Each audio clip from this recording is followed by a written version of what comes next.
Assalamualaikum and hi. So in this question we're going to look at the angular momentum. So what we have in the question is a disk with moment of inertia 1.5 kg m square. Moment of inertia is I. So this belongs to the disk. Is rotating with angular speed of 800 revolution per minute. So we have a disk that is going to rotate. So this is my disk. Has a moment of inertia sebanyak 1.5 kg m square, and then this is rotating, tak tahulah with angular speed atau direction dia belah mana. Let's say I just simply assume 800 revolution per minute. The second disk initially at rest and with moment of inertia 5 kg. So we have second disk here.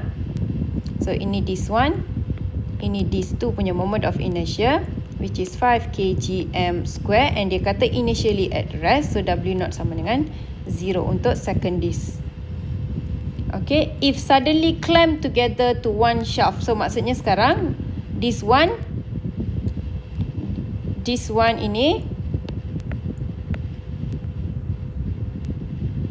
dan juga disk 2 ini kita gabung dia. Okay, kita gabung dia, kita lekatkan dia together. Determine the magnitude of the angular momentum of the first disk. So kita nak cari, first question here is to find the angular momentum of the first disk sahaja. L is equals to I omega. So kalau nak cari angular momentum of the first disk, so dia akan jadi I1 dengan omega 1. So ini tak ada masalah, direct sahaja.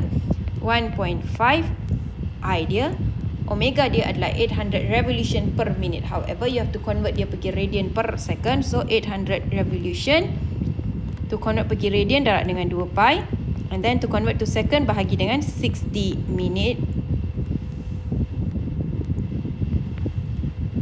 60 second. Nak convert dia pergi minit bahagi nak convert dia pergi second bahagi dengan 60 second, and then you press your calculator.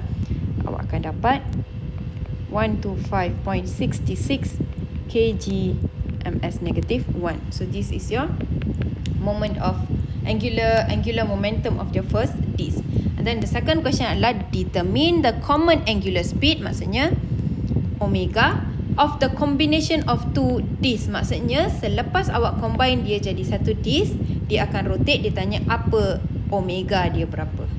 So initially they were two separate thing, and then you clamp them together. So apa yang akan jadi adalah kita akan ada conservation of angular momentum, where L initial is equals to L final. So initially awak ada dua objek, maka awak akan ada dua angular momentum. So you will have the angular momentum initial of the disk 1 campur dengan angular momentum initial of the second disk, and then after that dia menjadi satu objek. So since they become one object, dia akan jadi the L finals of this one and this two, sebab kita clamp dia together dekat sini. You clamp together to the same shaft. Kita dah clamp dia. So dia dah jadi satu objek. Okay, so I1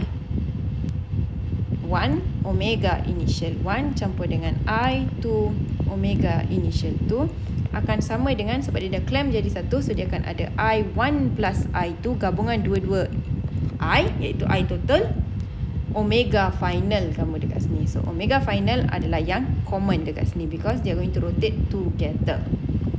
So I1 adalah 1.5, omega 1 adalah 800 revolution darab dengan 2 pi bahagi dengan 60 saat.